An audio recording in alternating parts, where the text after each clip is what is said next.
মা বাবা যাদের চলে গিয়েছেন তারাই বুঝেন মা বাবা কত বড় সম্পদ।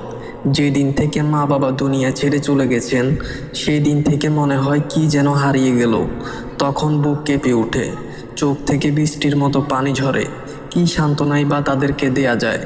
সেই মা বাবা যাদের চলে গিয়েছে তারা কি মা বাবার জন্য কিছুই করবে না? এত কষ্ট করে আমাদেরকে যে মা বাবা লালন পালন করেছেন তাদের জন্য আমাদের কি কিছুই করার নেই? অবশ্যই আছে। আলোচ্য প্রবন্ধে কোরআন ও সুন্নাহর আলোকে মৃত মা বাবার জন্য কী ধরনের আমল করা যাবে এবং যে আমলের সওয়াব তাদের নিকট পৌঁছাবে তা উল্লেখ করা হলো। নাম্বার 1, বেশি বেশি দোয়া করা। মা বাবা দুনিয়া থেকে চলে যাওয়ার পর সন্তান মা বাবার জন্য বেশি বেশি দোয়া করবে। আল্লাহ তাআলা আমাদেরকে দোয়া করার নির্দেশ দিয়েছেন এবং কি দোয়া করব তাও শিক্ষা দিয়েছেন। আল কোরআনে এসেছে, রব্বিরহামহুমা কামা রব্বায়ানি সগীরা, অর্থ, হে আমার রব, তাদের উভয়ের প্রতি রহম করো যেমন তারা আমাকে শৈশবকালে লালন পালন করেছে। সূরা বনী ইসরাঈল আয়াত নাম্বার 24। আল্লাহ তাআলা আরও শিখিয়ে দিয়েছেন, হে আমাদের রব, রোজ কিয়ামতে আমাকে, আমার পিতামাতা ও সকল মুমিনকে ক্ষমা করে দিন। সূরা ইব্রাহিম আয়াত নাম্বার 41। মা বাবা এমন সন্তান রেখে যাবেন যারা তাদের জন্য দোয়া করবে। আবু হুরায়রা রাদিয়াল্লাহু তাআলা আনহু থেকে বর্ণিত হাদিসে রাসূলুল্লাহ সাল্লাল্লাহু আলাইহি সাল্লাম বলেছেন, মানুষ মৃত্যুবরণ করলে তার যাবতীয় আমল বন্ধ হয়ে যায়, তবে 3টি আমল বন্ধ হয় না। 1, সদকায়ে জারিয়া। 2, এমন জ্ঞান যার দ্বারা উপকৃত হওয়া যায়। 3, এমন নেক সন্তান যে তার জন্য দোয়া করে। সহিহ মুসলিম হাদিস নাম্বার 4310। মূলত জানাজার নামাজ প্রথম থেকে শেষ পর্যন্ত মৃত ব্যক্তির জন্য দোয়া স্বরূপ। 2, দান সদকা করা, বিশেষ করে সদকায়ে জারিয়া প্রদান করা।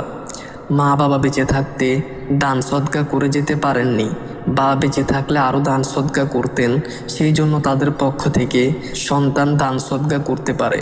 হাদিসে এসেছে, আয়েশা রাদিয়াল্লাহু তাআলা আনহা বলেন, জনৈক ব্যক্তি রাসূলুল্লাহ সাল্লাল্লাহু আলাইহি সাল্লামের কাছে এসে বললেন, হে আল্লাহর রাসূল, আমার মা হঠাৎ মৃত্যুবরণ করেছেন, তাই কোনো ওসিয়ত করতে পারেননি। আমার ধারণা তিনি যদি কথা বলার সুযোগ পেতেন তাহলে দান সদকা করতেন। আমি তার পক্ষ থেকে দান সদকা করলে তিনি কি এর সওয়াব পাবেন? রাসূলুল্লাহ সাল্লাল্লাহু আলাইহি সাল্লাম বললেন, হ্যাঁ, অবশ্যই পাবে। সহিহ মুসলিম হাদিস নাম্বার 2373। তবে সবচেয়ে উত্তম হচ্ছে সাদকায়ে জারিয়া বা প্রবাহমান ও চলমান সাদকা প্রদান করা, যেমন পানির কূপ খনন করা, নলকূপ বসানো, দ্বীনি মাদ্রাসা প্রতিষ্ঠা করা, কোরআন শিক্ষার জন্য মক্তব ও প্রতিষ্ঠান তৈরি করা, স্থায়ী জনকল্যাণমূলক কাজ করা ইত্যাদি। নাম্বার 3, মা বাবার পক্ষ থেকে সিয়াম পালন করা। মা বাবা জীবিত থাকা অবস্থায় যদি তাদের কোনো মানতের সিয়াম কাজা থাকে, সন্তান তাদের পক্ষ থেকে সিয়াম পালন করলে তাদের পক্ষ থেকে আদায় হয়ে যাবে। আয়েশা রাদিয়াল্লাহু তাআলা আনহা হতে বর্ণিত হাদিসে রাসূলুল্লাহ সাল্লাল্লাহু আলাইহি সাল্লাম বলেছেন, যে ব্যক্তি মৃত্যুবরণ করলো এমত অবস্থায় যে তার উপর রোজা ওয়াজিব ছিল, তবে তার পক্ষ থেকে তার ওয়ারিশগণ রোজা রাখবে। সহিহ বুখারী হাদিস নাম্বার 1952। অধিকাংশ আলেমগণ এই হাদিসটি শুধুমাত্র ওয়াজিব রোজা বা আমানতের রোজার বিধান হিসেবে নির্ধারণ করেছেন। তাদের পক্ষ থেকে নফল সিয়াম রাখার কোনো দলিল নাই।